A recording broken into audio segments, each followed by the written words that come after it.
Sekira 1 bulan lagi pendaftaran Pilpres resmi dibuka, namun dari 3 kandidat capres yang mengemuka, baru 1 pasangan yang resmi mendeklarasikan diri, yakni Anies Baswedan, Muhaimin Iskandar. Sedangkan Ganjar Pranowo dan Prabowo Subianto hingga saat ini masih berburu sosok terbaik untuk mendampinginya di Pilpres nanti. Nama mantan Gubernur Jawa Barat Ridwan Kamil belakangan mengemuka sebagai kandidat kuat Cawapres. Bertemu dengan Ketua Umum PD Perjuangan Megawati Soekarno Putri, Ridwan Kamil santer di bidik PDIP. Partai Gerindra yang mengusung Prabowo Subianto tak mau kalah cepat meminang sosok Ridwan Kamil. Ridwan Kamil sebagai kader Golkar yang tentunya sudah deklarasi mendukung Prabowo, masuk pertimbangan jadi bakal cawapres pendamping Prabowo Subianto. Ridwan Kamil sebagai seorang sosok gubernur di Jawa Barat, namanya cukup baik, cukup harum, dan Pak Prabowo mempertimbangkan itu juga sebagai sebuah kemungkinan. Sementara itu, PDI Perjuangan juga merespons positif munculnya nama Ridwan Kamil sebagai kandidat cawapres pendamping Ganjar. Bahkan, di pertemuan 28 Juni 2023 di Bandung saat peresmian patung Soekarno, Hasto sempat berpantun Ridwan Kamil sebagai bacawapres Ganjar. Namun Hasto menekankan, siapapun bisa masuk pertimbangan cawapres Ganjar, namun yang menentukan yakni Ketua Umum PDI Perjuangan Megawati Soekarno Putri. Pada saat pertemuan dengan para ketua umum partai politik pengusung Pak Ganjar Pranowo, di dalam pertemuan tertutup memang dibahas, ya misalnya dari P3 menyampaikan Pak Sandiaga Uno, kemudian dicermati beberapa nama yang lain, ada nama Pak Mahfud MD, kemudian ada nama ya seperti Pak Ridwan Kamil, dan beberapa nama yang muncul ke permukaan disuarakan oleh rakyat itu dikaji secara mendalam. Pakar Komunikasi Politik Universitas Pendidikan Indonesia Karim Suryadi menilai faktor geopolitik membuat Ridwan Kamil menjadi menarik. Dengan tingginya daftar calon pemilih Jawa Barat, Ridwan Kamil bisa signifikan mendongkrak elektabilitas koalisi yang meminangnya. Saya yakin radar PDIP yang mengarah ke Ridwan Kamil itu karena pertimbangan geografis, ya, geopolitik khususnya. Di dalam daftar calon pemilih 2024, Jawa Barat itu menyumbang 17,9% secara nasional. Dan ini jumlah suara yang sangat signifikan. Dan menurut saya, semua pasangan memerlukan Jawa Barat karena signifikasinya ini. Dalam survei Litbang Kompas pada 27 Juli sampai 7 Agustus 2023, nama Ridwan Kamil memuncaki elektabilitas bakal calon wakil presiden dengan 8,4% keterpilihan. Di bawah Ridwan Kamil ada nama Sandiaga Uno dan Erick Thohir yang bersaing ketat dengan perolehan 8,2 dan 8%. Baik capres ataupun juga partai politik dalam koalisi pendukung kini berlomba mendekati sosok potensial untuk berkompetisi di Pilpres 2024. Tim Liputan Kompas TV.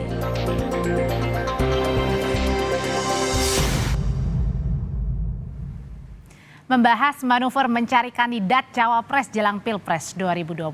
Kita akan berbincang sore ini bersama dengan Direktur Eksekutif Carta Politika Yunarto Wijaya. Sore Mas Toto. Sore Audrey. Mas Toto, ini kan nama Kang Emil yang paling menguat belakangan ya. Tapi kenapa nih kira-kira analisanya justru Mas Ganjar posting ngopi bareng Pak Mahfud MD, Menko Polhukam? Iya, memang nama Kang Emil menarik ya, terutama paling menarik buat Mas Ganjar. Itu yang dikemukakan sendiri oleh Kang Emil. Kenapa? Dari sisi variabel komplementer, ketika berbicara kekuatan dan kelemahan Mas Ganjar, Jawa Tengah, Jawa Timur cenderung sudah kuat.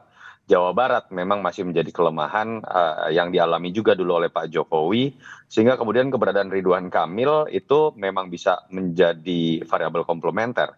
Kalau untuk Pak Prabowo, sebetulnya Pak Prabowo sudah cukup kuat di Jawa Barat, sehingga kemudian dari sisi variabel komplementer tidak terlalu melengkapi. Tapi jadi menarik ketika Pak Prabowo juga pasti berhitung ya. Kita lihat kan respon dari Ahmad Muzani, Sekjen Gerindra, tiba-tiba mengeluarkan nama Ridwan Kamil sebagai salah satu yang dipertimbangkan. Saya pikir itu lebih ke arah respon. Jangan sampai kemudian Ridwan Kamil misalnya diambil oleh Mas Ganjar. Karena efeknya bisa dua. Pertama, andai kata pun Golkar tetap mendukung Pak Prabowo, tetapi kita tahu Ridwan Kamil bisa memecah suara sebagian pemilih Golkar juga, terutama di Jawa Barat. Atau yang kedua, bukan tidak mungkin kalau menggunakan logika kotel efek ya, harusnya Golkar bisa saja mempertimbangkan untuk kemudian berpindah haluan dukungan, karena ketika kemudian ada kadernya dicalonkan menjadi cawapres, efeknya juga akan positif kepada partai. Nah itu yang menyebabkan menurut saya Ridwan Kamil menjadi barang mahal akhirnya yang diperebutkan, walaupun dalam konteks yang berbeda-beda antara Pak Prabowo dengan Mas Ganjar. Tapi Mas Toto, kalau tadi Mas Toto bilang RK atau Kang Emil ini sedang menjadi barang mahal yang sedang diperebutkan, tapi kenapa postingan di IG-nya Mas Ganjar sendiri yang diposting bukan bareng Kang Emil, tapi melainkan Pak Mahfud, Menko Polhukam? Iya, kalau saya lihat memang kan masih belum mengkerucut pada satu nama saja ya. Kita tahu nama yang disebutkan sering itu adalah Sandiaga Uno, Ridwan Kamil, Pak Mahfud MD, atau kemudian Andika Perkasa. Bahkan dalam beberapa hari terakhir saya dengar ada 2 nama yang kemudian dianggap bisa jadi calon alternatif. Ada Sri Mulyani, ada juga Pak Basuki Hadi Mulyono sebagai calon wakil presiden alternatif. Saya pikir apa yang ditunjukkan oleh Mas Ganjar lebih kepada positioning bahwa dia ikut serta dalam penentuan cawapres ini. Dan kalau kita tarik ke belakang kan ada beberapa pertemuan juga dengan Kang Emil ada, dengan Sandiaga Uno ada.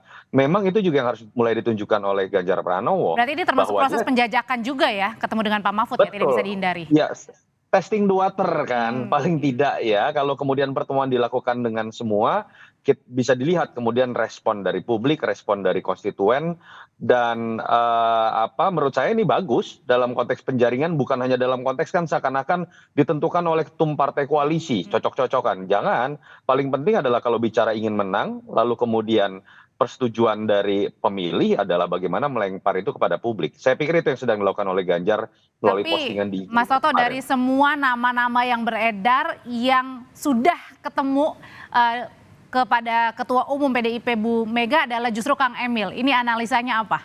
Sudah ACC atau? Tadi saya baca Prof Mahfud, saya baru tahu juga Prof Mahfud mengatakan sudah sempat bertemu dengan Ibu Mega juga. Dan pertemuan dengan Kang Emil juga saya pikir kan masih multitafsir, karena ada yang mengatakan itu sebenarnya pertemuan membahas pembangunan monumen Bung Karno. Jadi menurut saya pertemuan kemarin yang diceritakan oleh Kang Emil atau beberapa teman PDI Perjuangan belum bisa disebut sebagai sebuah simbol bahwa Kang Emil adalah yang terkuat. Saya melihat nama-nama yang saya sebutkan tadi masih sangat mungkin untuk kemudian memiliki peluang, karena gini loh, pertarungan ketat ini kan sekarang malah dalam survei terjadi antara Prabowo dengan Mas Ganjar.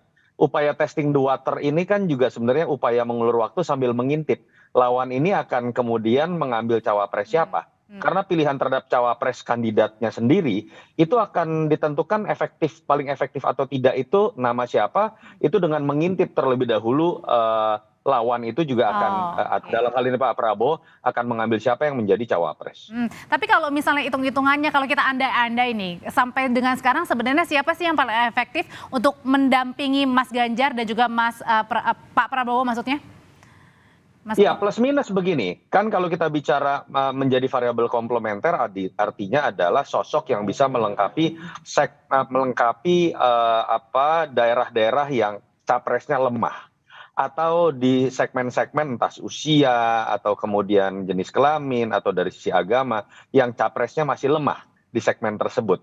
Jadi kalau kita bicara secara geografi paling mudah ya, tentu saja Mas Ganjar membutuhkan sosok yang bisa melengkapi kelemahannya di Jawa Barat atau misalnya daerah Sumatera dan Sulawesi. Dalam konteks itu bisa muncul 2 nama, ada nama Kang Emil, ada nama Sandiaga Uno.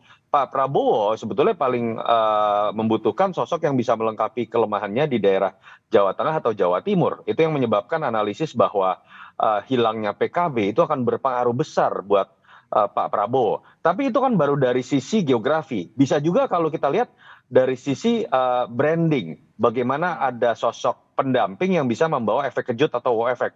Contoh, Profesor Mahfud itu walaupun dari sisi geografi misalnya cenderung Jawa Timur, Mas Ganjar sudah cukup kuat. Tapi dalam konteks misalnya branding anti korupsi, keduanya ini punya kesamaan. Yang kalau dilekatkan dan punya narasi yang bagus, bisa jadi daya ledak juga. Jadi memang hitung-hitungannya menurut saya berarti banyak. Berarti artinya diperlukan efek wow ya untuk baca wapresnya ya? Salah satunya adalah efek kejut tadi, bukan sekedar masalah geografi siapa yang bisa saling menutupi, itu hanya salah satu variabel saja. Karena beda nih Mas, kalau misalnya dipilihnya Pak Mahfud tadi ya latar belakangnya kuat di bidang politik, juga keamanan, terus kemudian tadi salah satu pegiat anti korupsi juga begitu. Anti-korupsi. Nah satu lagi kalau Kang Emil kan kuat juga nih di Jawa Barat, bukan hanya itu, tetapi juga dia pemimpin di Jabar. Ya, narasinya beda-beda. Kalau dengan Kang Emil, daya ledaknya itu adalah ada 2 pemimpin dari 2 provinsi, salah satu yang terbesar di Indonesia, pernah menjadi kepala daerah, harusnya dari sisi kapabilitas tidak diragukan lagi kemampuan 2 orang ini mengelola di bidang eksekutif misalnya kan. Dengan Sandiaga Uno berbeda lagi misalnya, kombinasi antara menteri yang sifatnya sektoral atau kemudian punya latar belakang yang bisnis friendly, itu sangat bisa melengkapi juga kemampuan administrasi. Tapi kalau usia pemerintahan dari Mas diperhitungkan Ganjar. juga nggak? Kalau misalnya Mas Anies kan sudah pilih Caimin begitu ya, tapi kemudian untuk Mas Ganjar juga akan dipilih juga nggak? Kira-kira baca Cawapres mungkin yang usianya lebih di atas Mas Ganjar? Sebetulnya kalau kita bicara dengan sisi demografi jumlah pemilih milenial dan Gen Z yang akan sangat besar ya, yang lebih butuh variabel pelengkap itu adalah Pak Prabowo.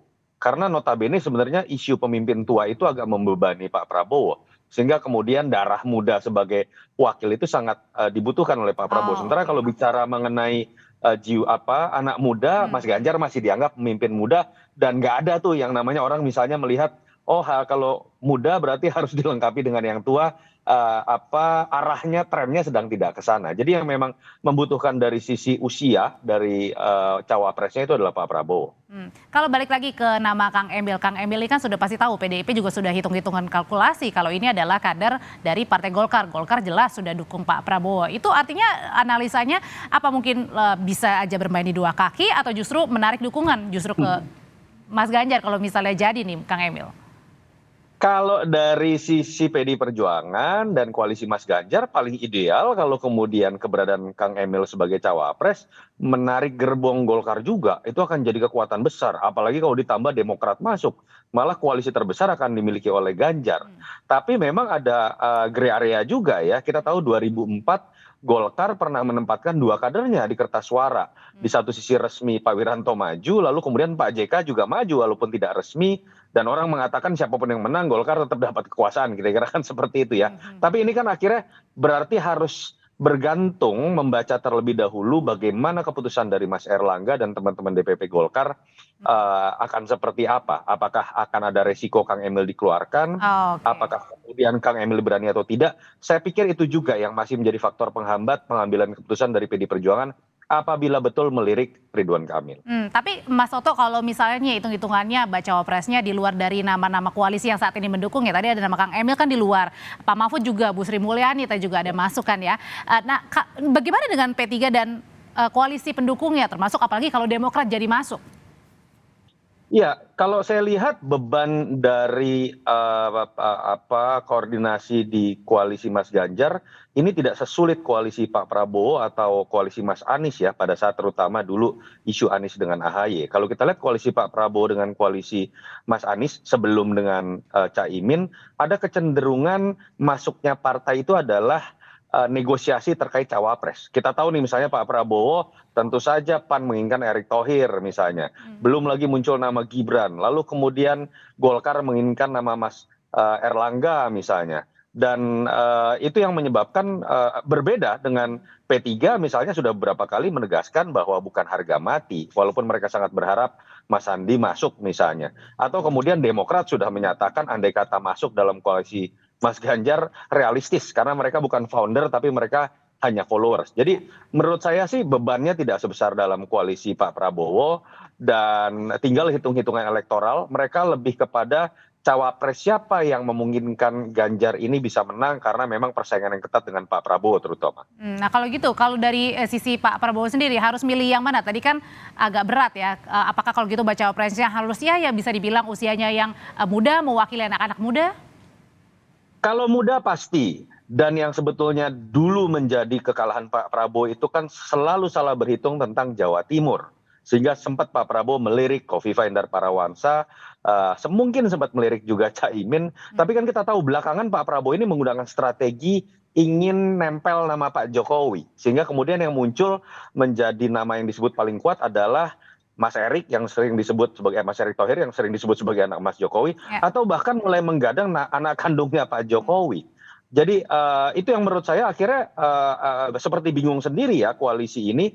Di sisi lain membutuhkan Jawa Timur, di sisi lain tapi kemudian juga punya strategi ingin melekatkan dirinya dengan nama Pak Jokowi. Oke. Belakangan karena Ridwan Kamil pengen diambil, kemudian muncul lagi nama Ridwan Kamil. Tetapi memang terkait dengan anak muda, menurut saya itu sangat dibutuhkan. Yang kedua adalah bagaimana sosok ini bisa melengkapi gaya kepemimpinan yang mau turun ke bawah, mengingat usia Pak Prabowo tidak dalam usia yang cukup muda lagi. Dan masih punya waktu sekitar 1 bulan untuk menentukan bacawa pres pendamping Mas Ganjar dan juga Pak Prabowo. Terima kasih Mas Soto, sehat selalu. Terima kasih Audrey, sama-sama.